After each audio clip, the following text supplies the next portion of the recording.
I am a teacher by profession, and I'm going to speak on the Ignatian theme, consolation and desolation.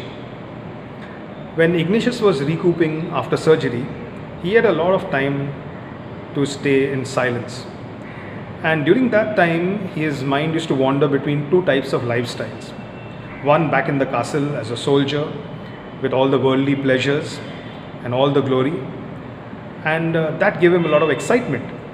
But he noticed in the longer run, he was feeling quite empty, in what he calls desolation. On the other hand, he used to read the life of Christ and the lives of saints. And thinking about all the deeds they did, there was no much excitement. But over a period of time, it left him feeling a tremendous amount of peace within. And that's what he calls consolation.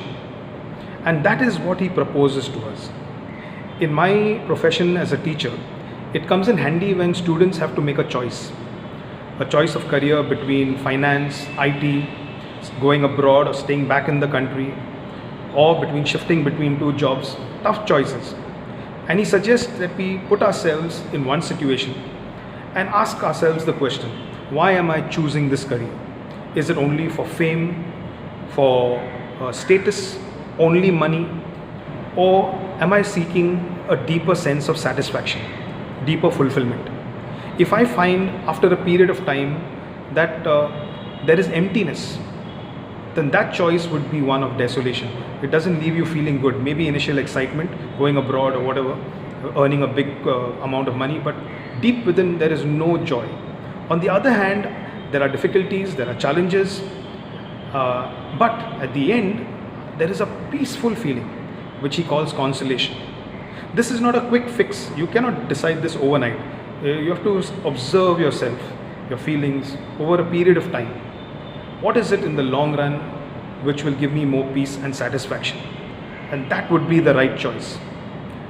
He suggests that you could write it down, you can talk to a spiritual counselor who can guide you. You never make a choice when you are in total consolation or total desolation, because then it wouldn't be too proper either.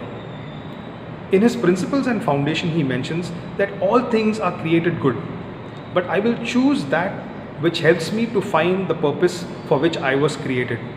And that's precisely how we can find out through this process of consolation and desolation, finding out which in the long run will leave me more at peace. And that is consolation. Thank you.